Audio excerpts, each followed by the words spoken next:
Hey guys, this is Irys Herrera. Irys, how old are you? I'm 19. 19? And you're from San Jose, right? Yes.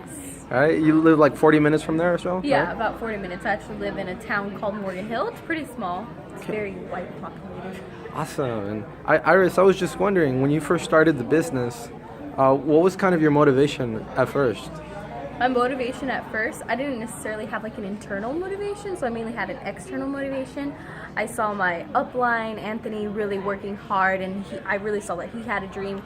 So I just thought I'd go ahead with it. I mean, we have a 90-day back guarantee with the business, so I didn't really mind. Okay. And for the most part, I noticed that you mentioned like it's always there that a lot of the association isn't very business oriented, and you're one of the few people so far, I'm guessing from your association, that have started the business. You're building big over there where you're from.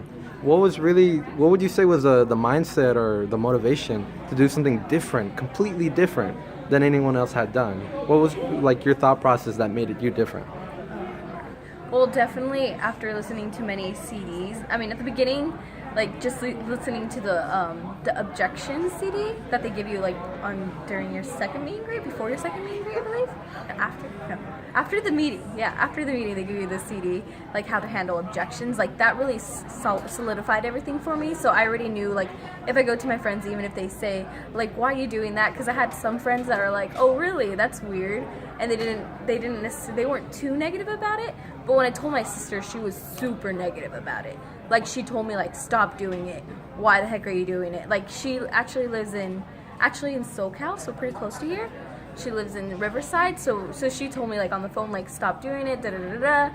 And I just decided not to listen to her. I told, like, my upline, Phil, and he's like, there are people like that. Like, I already, by the time that I told her about the business that I was doing it, I already listened to a ton of CDs and everything, so I already knew how to handle it and just to like cancel out the negative and not necessarily care about it, and like really just focus on what you're doing now.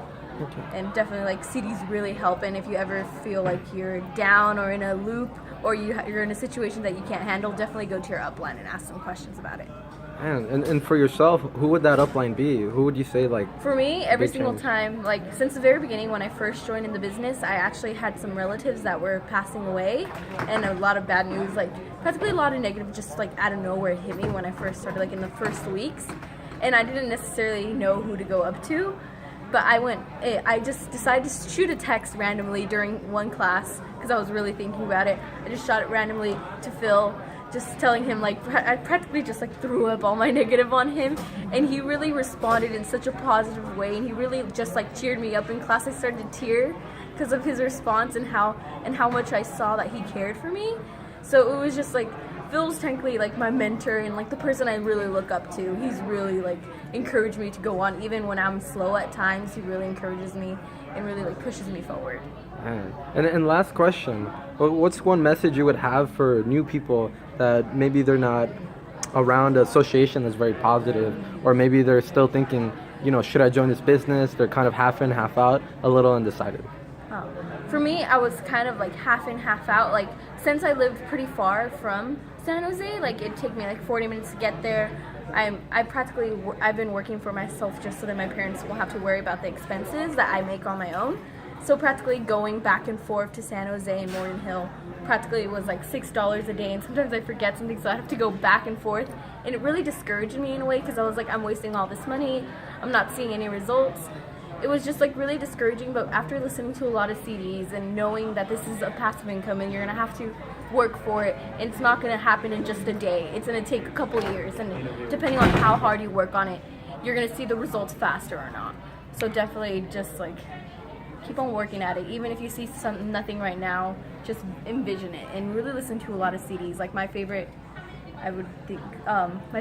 speaker is Charlie Durso because of all the energy he has in his voice when he speaks. But yeah, that's the recognition I would give. Thank you very much, Ira. Thanks, no problem.